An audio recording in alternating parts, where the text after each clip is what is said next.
ओम अज्ञानतिमिरान्धस्य ज्ञानञ्जनशलाकया चक्षुरुन्मिलितमेन तस्मै श्रीगुरुवे नमः। श्रीचैतन्यमनोभीष्टं स्थापितं येन भूतले स्वयं रूपकदामह्यं ददाति स्वपदान्तिकं वन्देऽहं श्रीगुरुं श्रीयुतपदकमलं श्रीगुरून् वैष्णवाचं श्रीरूपं साग्रजातं सगणरघुनाथान्वितं तं सजीवं साद्वैतं सावधूतं परिजनसहितं कृष्णचैतन्यदेवं श्री राधा कृष्ण पादान सगण ललिता श्री विशाखानप्रताश्च नारायणं नमस्कृत्यं नरं चैव नरोत्तमं देवीं सरस्वतीं व्यासं ततो जयमुदीरयेत्। सुन्वतां स्वकथा कृष्ण पुण्यश्रवणकीर्तनं हृदयन्तस्तु विभद्राणि विध्नोति सुरसतां नष्टप्रायेषु भद्रेषु नित्यं भागवत सेवया भगवती उत्तम श्लोके भक्तिर्भवति नैष्ठिकी तदा रजस्तमो भावः कामलोभादेशेत् चेत इति निरावृद्धं स्थित सत्य प्रसिद्धति एवं प्रसन्न मनसो भगवत भक्ति योगता भगवत तत्व विज्ञान मुक्त संगस्य जायते विद्यन्ते हृदय ग्रंथि छिद्यन्ते सर्व संशयम् क्षीयन्ते चास्य कर्माणि दृष्ट्वा एवात्मनिश्वरे धर्मा पूजितो कैटभो नत्रो परमो निर्मत्सराणां सतां वेद्यं वास्त्रमत्र वस्तुशिवदं तापत्रयानुमूलनं श्रीमद्भागवतं प्रमाण अमलं प्रेमोपमार्थो महान् श्रीचैतन्य महाप्रभु मतविदम् तत्रादरो नापर हे कृष्ण करुणा सिंधु दीनबंधु जगत्पते गोपेश गोपिका कांत राधा कांत नमस्तुते तप्त कांचन गौरांगे श्री राधे वृंदावनेश्वरी वृषभानुसुते देवी प्रणमामि हरिप्रिय वाञ्छाकल्पतरुभ्यश्च कृपा सिन्धुभ्येव च पतितानां पावनेभ्यो वैष्णवेभ्यो नमो नमः। जय श्री कृष्ण चैतन्य प्रभु नित्यानंद श्री अद्वैत गदाधर श्रीवासादि श्री गौर भक्तवृंद हरे कृष्ण कृष्ण कृष्ण हरे हरे हरे राम राम राम हरे हरे। तो इसमें आज हमको श्रीमद् भागवतम का स्कंद संख्या 6 अध्याय संख्या 17 और श्लोक संख्या 17 नंबर पढ़ना है। टाइटल क्या है? माता पार्वती द्वारा चित्रकेतु को श्राप। माता पार्वती चित्रकेतु महाराज को श्राप दे देती है। किस कारण से? ऋषियों के सभा में भगवान शिव जी बैठे होते हैं, ठीक है ना, और आचार्य का रोल प्ले करते हैं और श्रीमद् भागवतम की कथा ऋषियों को सुनाते हैं, महात्माओं को। तो ऋषियों की सभा में बैठे हुए भगवान शिव कथा तो बाँच रहे होते हैं, लेकिन चित्रकेतु महाराज देखते क्या हैं कि पार्वती माता को अपने जंघे पर बैठाए हुए हैं और ऋषियों की सभा में कथा वाचन कर रहे हैं। ये बात देखकर चित्रकेतु महाराज को बड़े ही आश्चर्य लगा कि ऐसा कैसे हो सकता है। जो भगवान शिव जो है, भगवान के परम भक्त हैं, परम वैष्णव हैं, वो ऐसा आचरण कैसे प्रस्तुत कर सकते हैं जो आश्चर्यजनक हो। कि भरी सभा में, ऋषियों की सभा में, जो एक से एक परम बैरागी ऋषि थे, उनकी सभा में भगवान शिव पार्वती माता को अपने जंघे पर बैठाकर उनका आलिंगन करते हुए श्रीमद् भागवतम की कथा वाच रहे हैं। ये कैसे हो गया? तो बड़ा ही आश्चर्य लगा उनको। श्री सुक उवाच एवं सप्त चित्रकेतु विमान नाद वरुहस प्रसादयामास सतीं मूर्ध्वानं नमेण भारत। श्री सुखदेव गोस्वामी ने आगे कहा कि हे राजा परीक्षित, पार्वती द्वारा शाप दिए जाने पर चित्रकेतु अपने विमान से नीचे उतरा, उनके समक्ष विनम्रता पूर्वक नमस्कार नतमस्तक हुआ और उसने उन्हें पूर्ण रूपेण प्रसन्न कर दिया। तो चित्रकेतु महाराज ने जैसे ही भगवान शिव का उपहास किया तो पार्वती माता को घटना बर्दाश्त नहीं हुई। अब पार्वती माता ने उनको श्राप दे दिया। बोलते हैं सुखदेव गोस्वामी की, हे राजा परीक्षित, पार्वती द्वारा श्राप दिए जाने पर चित्रकेतु अपने विमान से नीचे उतरा, उनके समक्ष विनम्रता पूर्वक नतमस्तक हुआ और उसने उन्हें पूर्ण रूपेण प्रसन्न कर दिया। चित्रकेतुर्वाच प्रतिगृहामि ते शापम आत्मनो अंजलि नाम्बिने नाम्बिके देवी मृत्याय प्रत्युक्तम पूर्व दृष्टा ही तस्य ततः। चित्रकेतु ने कहा, हे माता पार्वती, मैं आपके हाथ जोड़कर मैं अपने हाथ जोड़कर आपका शाप स्वीकार करता हूँ। मुझे शाप की परवाह नहीं है, क्योंकि मनुष्य के पूर्व कर्मों के अनुसार ही देवताओं द्वारा सुख या दुख प्रदान किया जाता है। तो इस प्रकार चाहते तो चित्रकेतु महाराज माता पार्वती को भी श्राप दे सकते थे।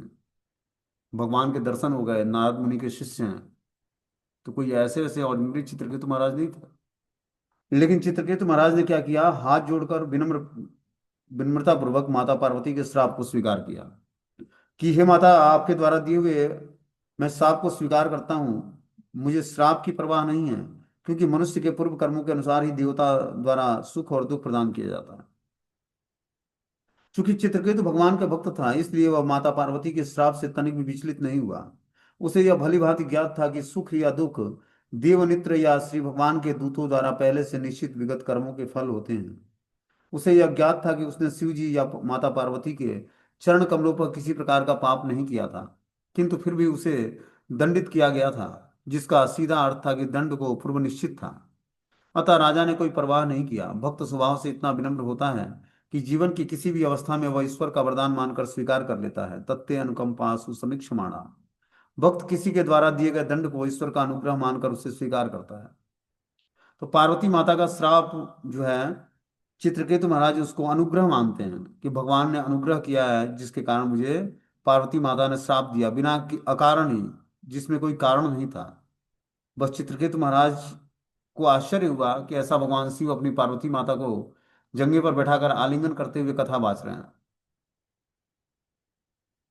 और इस बात का उन्होंने थोड़ा सा जो है बोल दिया भगवान शिव को, तो पार्वती माता को क्रोध आ गया और उन्होंने श्राप दिया इनको। भक्त स्वभाव से इतना विनम्र होता है कि जीवन की किसी भी अवस्था में ईश्वर का वरदान मानकर स्वीकार करता है। भक्त किसी के द्वारा दिए गए दंड को ईश्वर का अनुग्रह मानकर स्वीकार करता है। यदि मनुष्य इस प्रकार की विचारधारा से रहे तो वह देखता है कि उसे जो भी असफलता मिलती है वे गत दुष्कर्मों के फलस्वरूप होता है। अतः वह किसी को दोष नहीं देता, उल्टे कष्टों के कारण अधिकाधिक विमल होकर वह भगवान में आसक्त होता जाता है। अतः कष्ट भोग भी पवित्र होने की विधि है, कि जब व्यक्ति कष्ट भोगता है तो धीरे धीरे पवित्र हो जाता है। उल्टे कष्टों के कारण अधिकाधिक विमल होकर वह भगवान में आसक्त हो जाता है। जब कष्ट आते हैं जीवन में तो और क्या करता है, भगवान के प्रति शरणागति बढ़ाता है। अतः कष्ट भोग भी पवित्र होने की विधि है। इस प्रसंग में श्रील विश्वनाथ चक्रवर्ती ठाकुर का कथन है कि जिसने कृष्ण भक्ति विकसित कर ली है और श्री कृष्ण से प्रेम करना सीख लिया है, उसे कर्म के नियमों के अंतर्गत सुख तथा दुख नहीं सताते। बता रहे हैं कि जो है, जिसने कृष्ण भावनामृत का विकास कर लिया अपने हृदय में और श्री कृष्ण से प्रेम करना सीख लिया, उसे कर्म के नियमों के अंतर्गत सुख और दुख नहीं सताते हैं। कर्म के नियम तो झेलने पड़ेंगे, लेकिन वो कर्म के नियमों से परेशान नहीं होगा कभी। सुख और दुख से उसको सताएंगे अवश्य, लेकिन वो उसे विचलित नहीं होगा। निसंदेह वो कर्म से परे होता है। बता रहे हैं, ब्रह्म संहिता का कथन है कि कर्माणि निर्दहति किंतु च भक्ति भाजाम।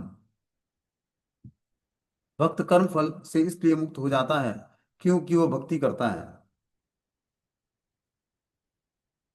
इसी सिद्धांत की पुष्टि भगवत गीता में भी हुई है। सगुणान समतीतान ब्रह्म भूयाय कल्पते। जो भक्ति में संलग्न है वह पहले ही अपने कर्म के फलों से मुक्त होता है, अतः वह तुरंत ही ब्रह्मभूत अर्थात दिव्य हो जाता है। श्रीमद् भागवतम में भी यह व्यक्त हुआ है कि क्षीयन्ते चास्य कर्माणि। प्रेम दशा प्राप्त करने के पूर्व वह कर्म के समस्त फलों से मुक्त हो जाता है। जब व्यक्ति दशा प्राप्त करना होता है, उससे पहले उसके सारे कर्म जो है नष्ट हो जाते हैं, कर्म फलों से मुक्त हो जाता है, तब उसे भगवत प्रेम या भगवत अनुराग उत्पन्न होता है उसके हृदय में। ईश्वर अपने भक्त के प्रति अत्यंत दयालु और वात्सल्य होते हैं। फलतः भक्त को किसी भी दशा में कर्म फल भोगना नहीं पड़ता। भक्त कभी भी ईश्वर की कामना नहीं करता। भक्त के लिए स्वर्ग मुक्ति तथा नरक एक समान होता है, क्योंकि वह भौतिक संसार में विभिन्न अवस्थाओं के बीच भेद नहीं करता है। वह भगवान के धाम वापस जाने का सदैव आकांक्षी होता है, वहां ईश्वर का पार्षद बनना चाहता है। यह अभिलाषा उसके हृदय में अत्यंत उत्कट हो सकती है, इसलिए इस जीवन में भौतिक परिवर्तन की परवाह नहीं करता। तो भक्त के जीवन में बहुत सारे उतार चढ़ाव आते हैं, उस उतार चढ़ावों से वो परेशान नहीं होता है। ठीक है ना, वो स्थिर बना रहता है और भौतिक परिवर्तनों की परवाह नहीं करता। श्रील विश्वनाथ चक्रवर्ती ठाकुर की टिप्पणी है कि पार्वती माता द्वारा चित्रकेतु का शापित होना एक प्रकार से ईश्वर ईश्वर का अनुग्रह माना जा सकता है। भगवान चाहते थे कि चित्रकेतु यथाशीघ्र उनके पास वापस आए, अतः उन्होंने उसके समस्त पूर्व कर्मों के बंधनों को समाप्त कर दिया। प्रत्येक प्राणी के हृदय में वास करने वाले भगवान ने पार्वती के हृदय से कार्य करके चित्रकेतु को श्राप दिलाया, जिससे उसके सारे कर्म बंधन भौतिक कर्म फल विनष्ट हो जाए। इस प्रकार अगले जीवन में चित्रकेतु वृतासुर हुआ और भगवान के धाम को वापस गया। तो इस प्रकार ये माता पार्वती के श्राप से ही राजा चित्रकेतु वृतासुर नामक असुर बने और इंद्र ने उनका वध किया। तो इस तरह से उनको जल्दी भगवत धाम की प्राप्ति हो गई एक ही जीवन में। अगला जीवन लेना पड़ा वृतासुर असुर के रूप में, और फिर उस असुर का वध किया इंद्र ने, तो वो भगवान के धाम चला गया वृतासुर।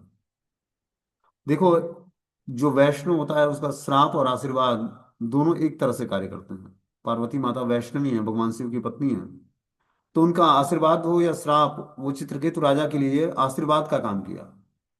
अगले जीवन में ही चित्रकेतु महाराज वृतासुर बनते हैं और वृतासुर को इंद्रवध करता है और वो भगवान के धाम चले जाते हैं।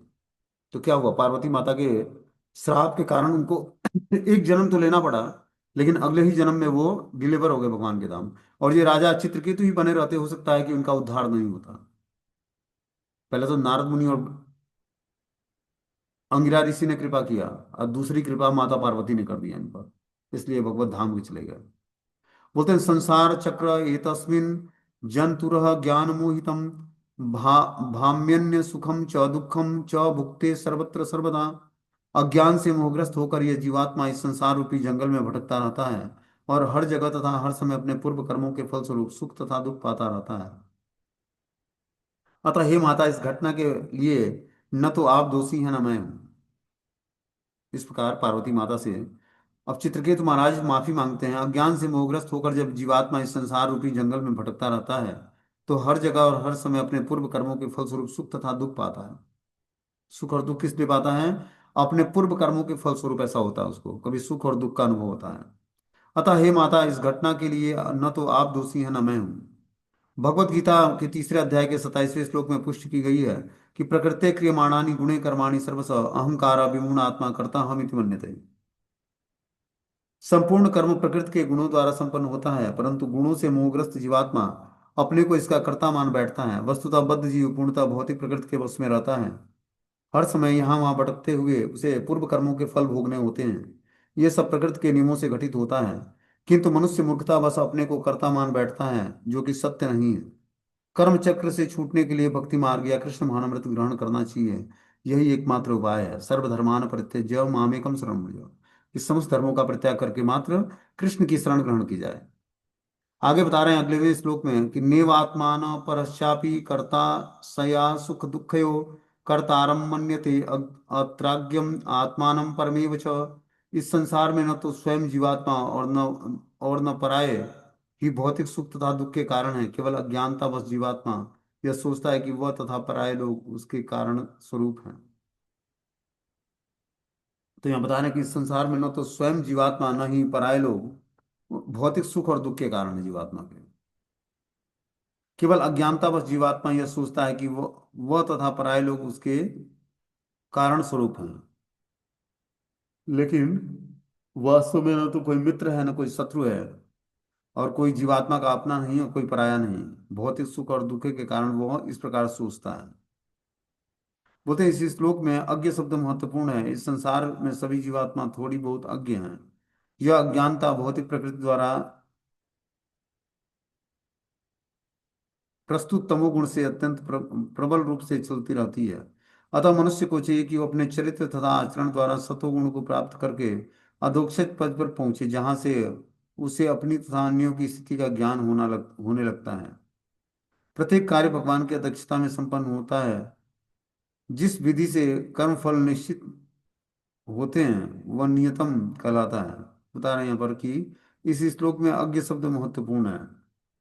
इस संसार में प्रत्येक जीवात्मा थोड़े बहुत अज्ञ है। यह अज्ञानता भौतिक प्रकृति द्वारा उत्पन्न तमोगुण से अत्यंत प्रबल रूप से विचलित होती है। अतः मनुष्य को चाहिए कि वह अपने चरित्र तथा आचरण आचरण द्वारा सतोगुण को प्राप्त करके अधोक्षज पद पर पहुंचे, जहां से वह अपनी माता के गर्भ में या अन्य किसी स्थिति में उसको नहीं आना पड़ेगा। अन्यों की स्थिति का ज्ञान होना लगता है। प्रत्येक वस्तु भगवान की अध्यक्षता में संपन्न होता है। जिस विधि से कर्म फल निश्चित होते हैं वह नियत कर्म कहलाता है। तो यहाँ पर बता रहे हैं कि नियत कर्म क्या है। जिस विधि से कर्म फल निश्चित होता है वह नियत कर्म कहलाता है। कि नियत कर्म वही कहलाता है जिस कर्मों को करने से कोई फल जनरेट होता है। गुणा प्रवाह एतस्मिन् सापम को अनुग्रहम कम स्वर्गो नरको वा किम सुखम दुखमेव वा। यह संसार सतत प्रवाहमानी नदी की तरंगों के समान है। अतः इसके इसमें साप और अनुग्रह कैसा? स्वर्गलोक और नरकलोक क्या सुख और दुख वास्तविक दुख नहीं है, किंतु प्रवाहित होते रहने के कारण तरंगे कोई शाश्वत प्रवाह नहीं छोड़ता। क्या बोलते हैं यहाँ पर?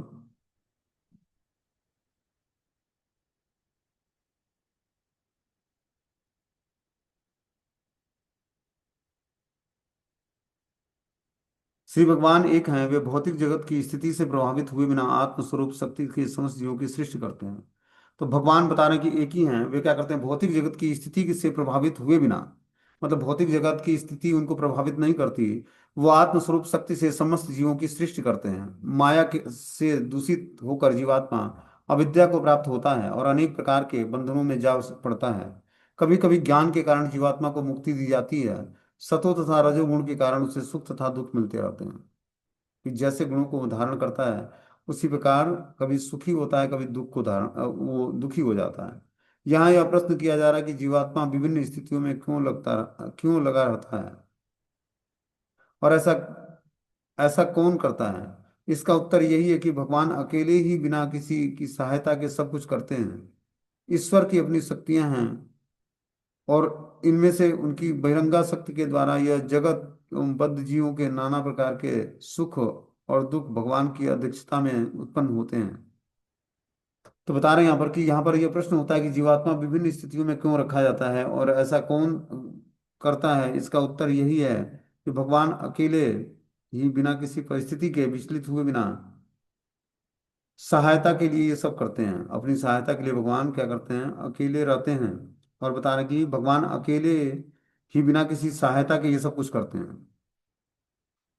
मतलब भगवान जो करते हैं उसमें किसी की सहयोग की जरूरत नहीं पड़ती है, क्योंकि भगवान पूर्ण रूपेण स्वराट और स्वतंत्र हैं। ईश्वर की अपनी शक्तियां हैं, परास्य शक्ति विविधे वसुए थे। इनमें से किसी उनकी बहिरंगा शक्ति के द्वारा यह जगत एवं मिथ्या जीवों के नाना प्रकार के सुख और दुख भगवान की अध्यक्षता में उत्पन्न होते हैं। यह संसार तीन प्रकार के गुणों से युक्त है, सतोगुण, रजोगुण और तमोगुण। भगवान सतोगुण से संसार का पालन पोषण, रजोगुण से उसकी उत्पत्ति और तमोगुण से संहार करते हैं। तो भगवान ही तीन गुणों के रूप में अपना विस्तार करते हैं। ब्रह्मा जी जो है रजोगुण के द्योतक हैं, और शिव जी जो है तमोगुण के हैं। और सात्विक क्वालिटी डेवलप करने वाला व्यक्ति जो है वो भगवान विष्णु सात्विक क्वालिटी डेवलप करके पालन पोषण करते हैं। लेकिन यहाँ पर भगवान बता रहे हैं कि यह संसार तीन प्रकार के गुणों से युक्त है, सतोगुण, रजोगुण और तमोगुण।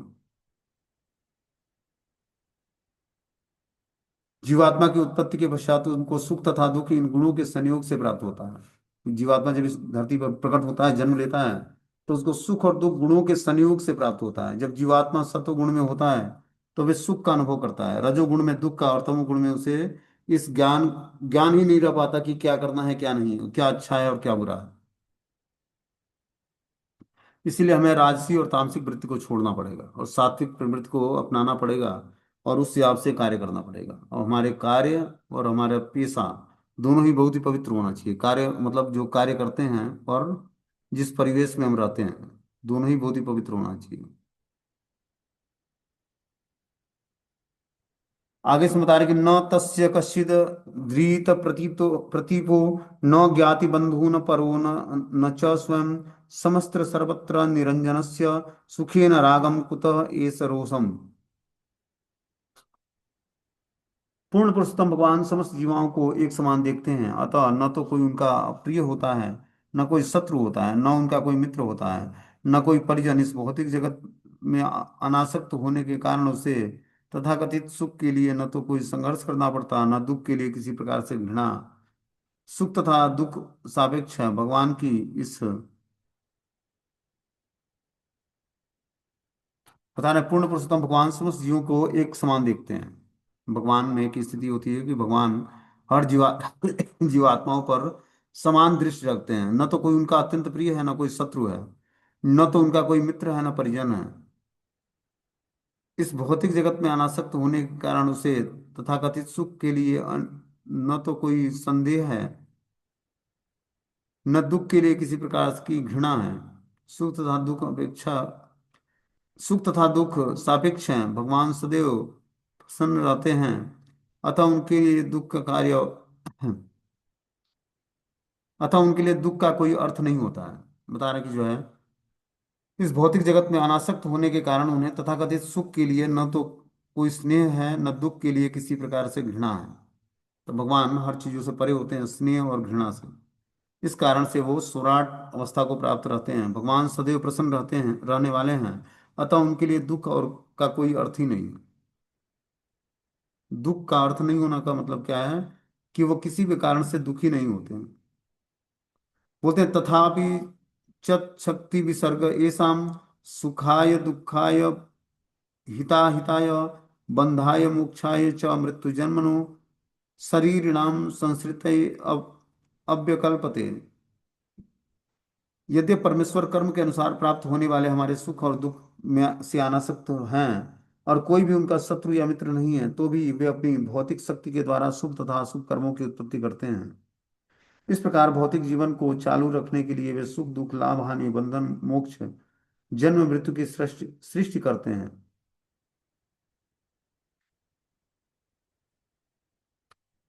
तो यहाँ पर परमेश्वर के कर्मों के का वर्णन किया गया कि परमेश्वर के कर्म के अनुसार प्राप्त होने वाले हमारे सुख दुख से अनासक्त हैं और कोई भी उनका शत्रु या मित्र नहीं है, तो भी वे अपने भौतिक शक्ति के द्वारा शुभ और अशुभ कर्मों की उत्पत्ति करते हैं। इस प्रकार मोक्ष भौतिक जीवन को चालू रखने के लिए वे सुख और दुख लाभ हानि बंधन या मोक्ष जन्म मृत्यु की सृष्टि करते हैं।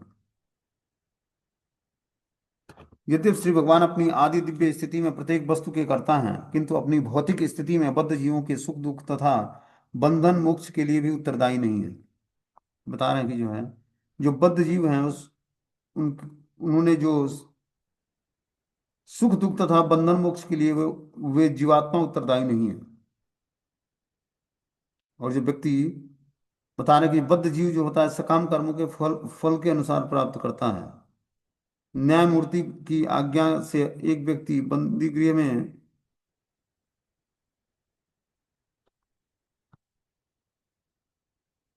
बंदी गृह से छूटता है और दूसरा बंदी बनाया जाता है, किंतु इन लोगों के सुख और दुख के लिए वह न्यायमूर्ति उत्तरदायी नहीं होता। इन लोगों के सुख और दुख तो उनके अपने कर्मों के परिणाम होते हैं। यद्यपि सर्वोपरि सत्ता शासन ही है, किंतु न्याय तो सरकार के विभिन्न विभागों को सौंपा सौंपा होता है। अतः विसर्ग न्याय के लिए राज्य उत्तरदायी नहीं होता है। इस प्रकार राज्य सत्ता सभी नागरिकों के लिए एक समान होती है। इसी प्रकार सुख और दुख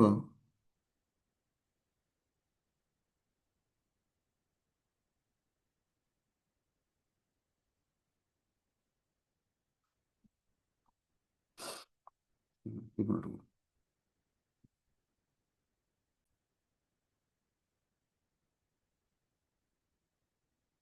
बोलते हैं यद्यपि सर्वोपरि सत्ता शासन ही तो शासक ही होता है, किंतु न्याय तो सरकार के विभिन्न विभागों को सौंपा रखता है। अतः व्यक्तिगत न्याय के लिए राज्य उत्तरदायी नहीं होता।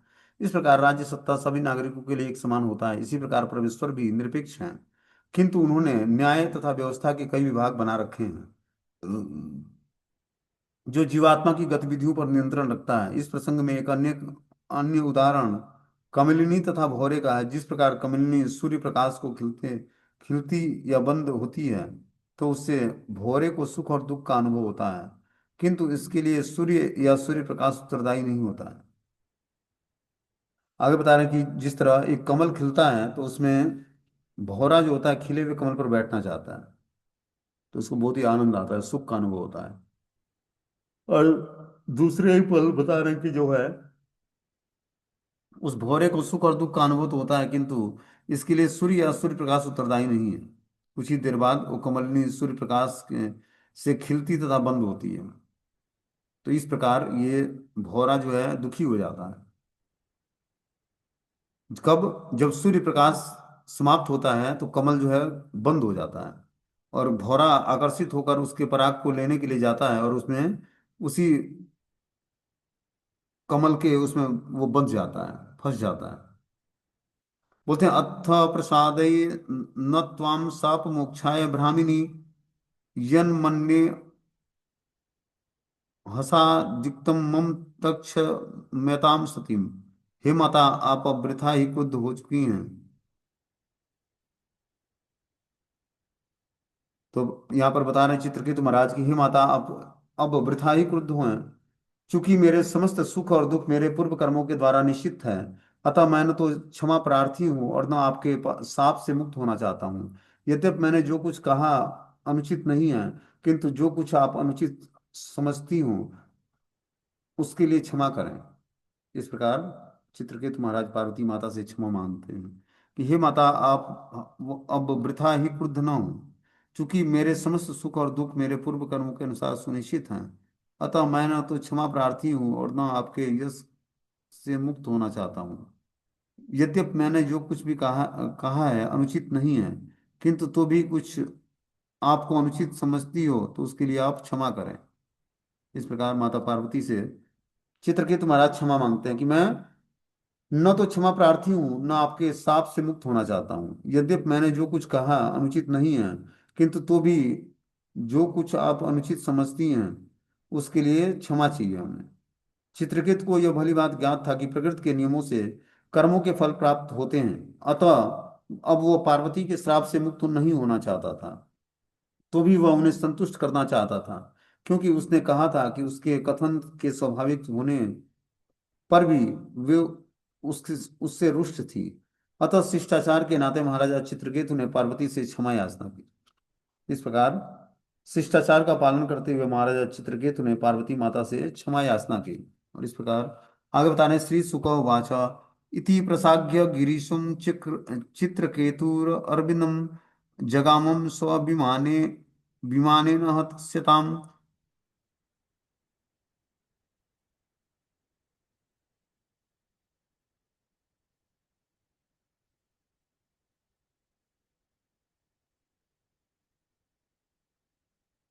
बोलते ही शत्रुओं का दमन करने वाले राजा परीक्षित शिव जी तथा पार्वती को प्रसन्न करने के बाद चित्रकेतु अपने विमान पर बैठ गए और उनके देखते देखते प्रस्थान कर गए। तब शिव जी और पार्वती ने देखा कि स्थापित होने पर भी चित्रकेतु निर्भय था, तो वे उसके आचरण पर विस्मित होकर उठे, हंस पड़े।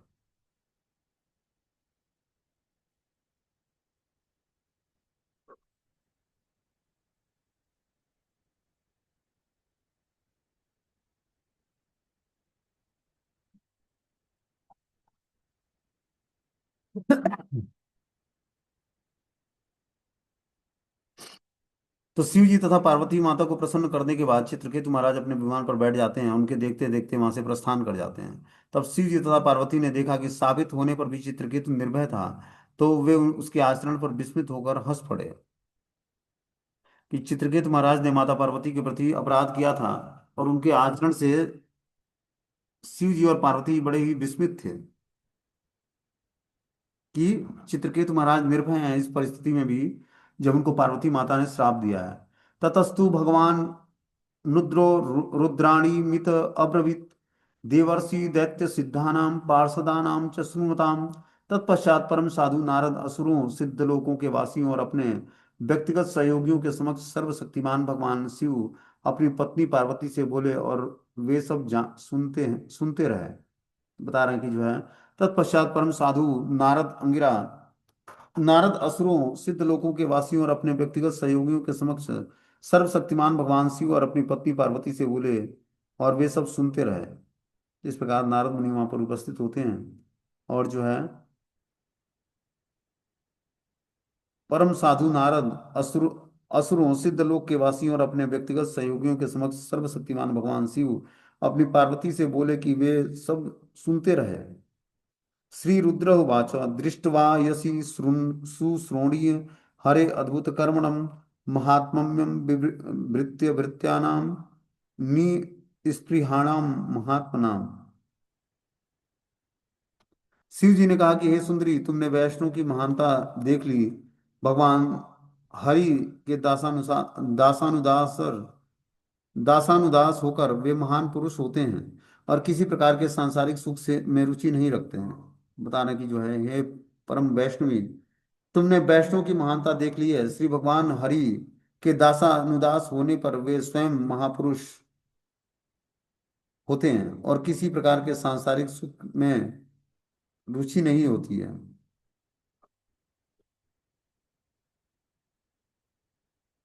तो बता रहे कि जो भगवान श्री हरि के दासानुदास बनकर जीते हैं, वो महान भक्त कहलाते हैं, और किसी भी प्रकार की पारस्परिक शिखाओं से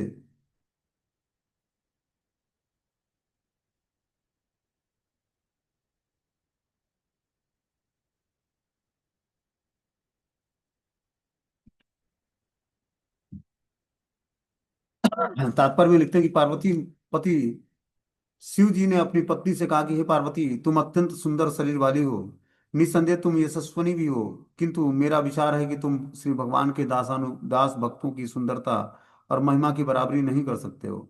निस्संदेह जब वे अपनी पत्नी के साथ ऐसा परिहास कर रहे थे तो मुस्कुराहट मुस्कुरा रहे थे, क्योंकि उन्होंने कोई दूसरा ऐसा नहीं कह सकता था। शिव जी ने आगे कहा कि परमेश्वर के कार्य महान होते हैं और अपने भक्त चित्रकेत पर उनके विचित्र प्रभाव का यह दूसरा उदाहरण है। देखो ना, तुमने इस राजा को श्राप दिया है, किंतु न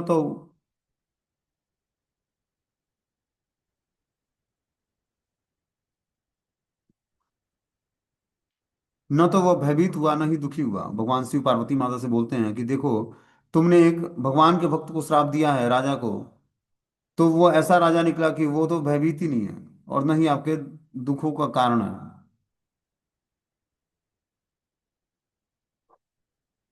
उल्टे उसने तुम्हारा सम्मान किया, तुम्हें माता कहकर संबोधित किया और अपने को दोषी मानकर तुम्हारे शाप को अंगीकार कर लिया है। उसने प्रतिकार में कुछ नहीं कहा है। यही भक्त की श्रेष्ठता है। तुम्हारे श्राप को विनम्रता पूर्वक सहन करके उसने तुम्हारी सुंदरता तथा तुम्हारे साप शक्ति की महिमा को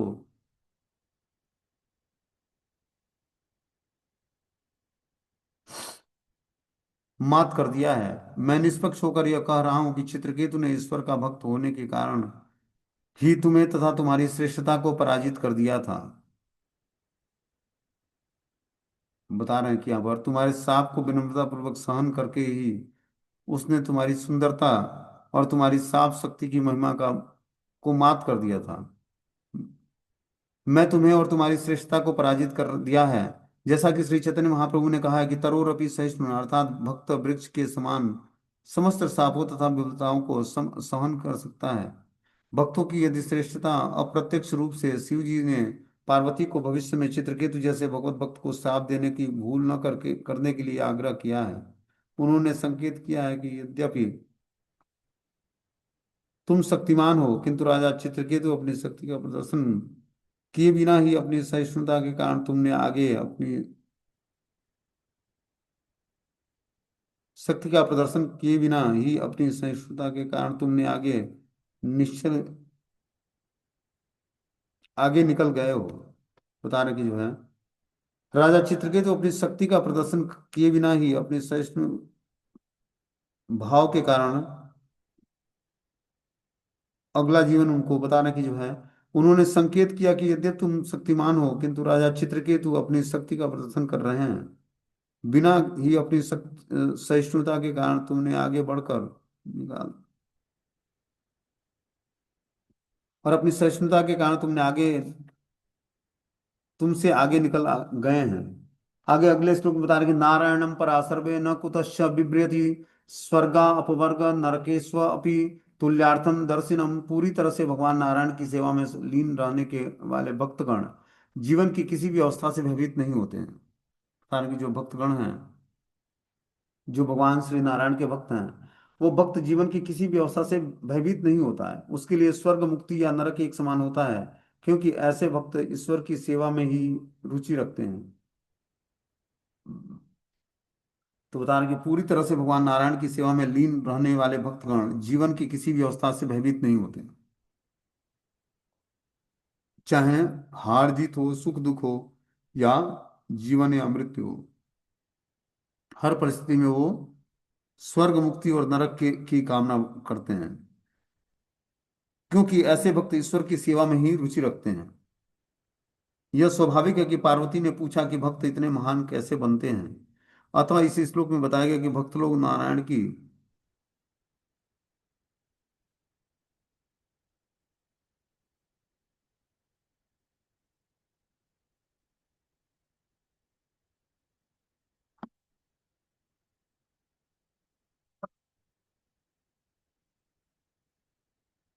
जब व्यक्ति भगवान श्री नारायण की सेवा में संलग्न होता है तो जीवन की किसी भी अवस्था से भयभीत नहीं होता है। ठीक है ना। उसके लिए स्वर्ग मुक्ति और नरक एक समान होता है, क्योंकि ऐसे भक्त ईश्वर की सेवा में रुचि रखते हैं कि बस उसको मात्र एक एक ही पेशा होता है कि वो ईश्वर को प्रसन्न करने के लिए उनकी सेवा में लगा रहा है। यह स्वाभाविक है कि पार्वती ने पूछा हो कि भक्त इतने महान कैसे बनते हैं। अतः इस श्लोक में बताया गया कि भक्त भक्त लोग नारायण पर होते हैं। वे जीवन की विफलताओं की परवाह नहीं करते, क्योंकि नारायण को की सेवा करते हुए उन्होंने सभी प्रकार के कष्टों को झेलने की शिक्षा पाई है। तो बता रहे हैं कि यहाँ पर कि उन्हें इसकी परवाह नहीं करनी चाहिए कि वे स्वर्ग में हैं या नरक में हैं। वे केवल ईश्वर की सेवा करते रहें, यही उनकी श्रेष्ठता है। कि जो भक्त लोग होते हैं वो ये नहीं देखते कि मैं अच्छे पोजीशन में हूँ, अच्छे जगह पर बैठा हूँ, या निम्न स्तर पर बैठने पर हमें ज्यादा भगवान की और गुरु की कृपा मिलेगी, तो वो उस स्थान को स्वीकार करते हैं। यही उनकी श्रेष्ठता है। अनुकूलस्य कृष्णानुशीलनम। वे मुक्त रूप से परमेश्वर भगवान की सेवा में संलग्न होते हैं, अतः वे श्रेष्ठ हैं। शिव जी ने भृत्य भृत्यानाम शब्द का व्यवहार करके यह संकेत किया है। किंतु जितने भी भक्तों ने भगवान की शरण ग्रहण कर ली है, वे सभी यशस्वी हैं, उन्हें इसकी तनिक भी परवाह नहीं है।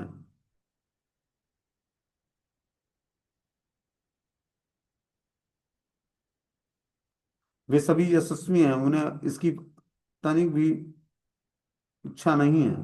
वे स्वर्ग में रहकर सुखी बने अथवा मुक्त होकर परम तेजो में जीवन की तरफ आगे बढ़े, ऐसे लाभ उनको नहीं भाते।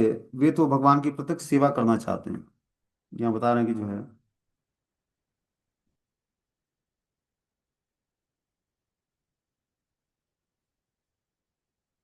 कि देहिनो देह संयोगा ध्वानि स्वर लीलया सुखम दुखम मृते जन्मम सापो अनुग्रहम एव च। परमेश्वर की बहिरंगा शक्ति के कार्यों के कारण जीवात्मा भौतिक देह के संपर्क में बद्ध हो जाता है। सुख तथा दुख, जन्म तथा मृत्यु, शाप तथा अनुग्रह के द्वैत भाव संसार के संपर्क में के सहज गौण फल होते हैं। जैसे व्यक्ति परमेश्वर की बहिरंगा शक्ति के कार्यों पर जीवात्मा भौतिक शक्ति हेतु संपर्क में बद्ध है। कारण कि परमेश्वर की बहिरंगा शक्ति के कार्यों के कारण ही जीवात्मा भौतिक देह के संपर्क में बद्ध अवस्था में होता है, क्योंकि वो बहिरंगा शक्ति का आश्रय लिया होता है। सुख तथा दुख, जन्म तथा मृत्यु,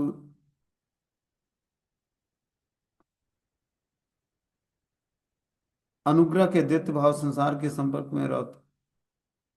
संपर्क के सहज गौण फल होते हैं।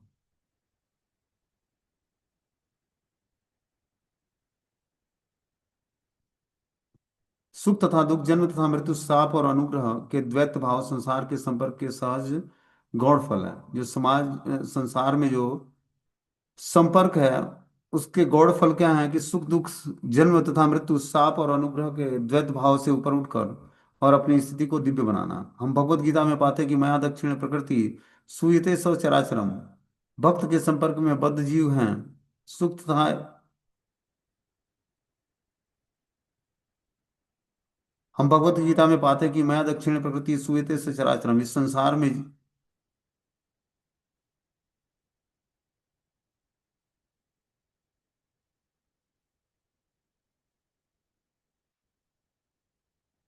यह संसार ईश्वर की भौतिक शक्ति देवी दुर्गा के निर्देशानुसार कार्य करती है। जब देवी दुर्गा पूर्ण पुरुषोत्तम भगवान के निर्देश से कार्य करती हैं, इसकी पुष्टि ब्रह्म संहिता में हुआ है कि सृष्टि स्थिति प्रलय साधन शक्ति का छायो यस्य भुवनानि विवृति दुर्गा। दुर्गा अथवा शिव जी की पत्नी पार्वती अत्यंत शक्तिमान है। वे अपनी इच्छा से अनेक ब्रह्मांडों की सृष्टि पालन और लय कर सकती हैं, किंतु वे भगवान श्री कृष्ण के ही निर्देश पर कार्य करती हैं, स्वतंत्र रूप से नहीं। श्री कृष्ण प्रत्यक्ष हैं, किंतु यह सब संसार का द्वैतपूर्ण है। अतः सुख दुख साप अनुग्रह के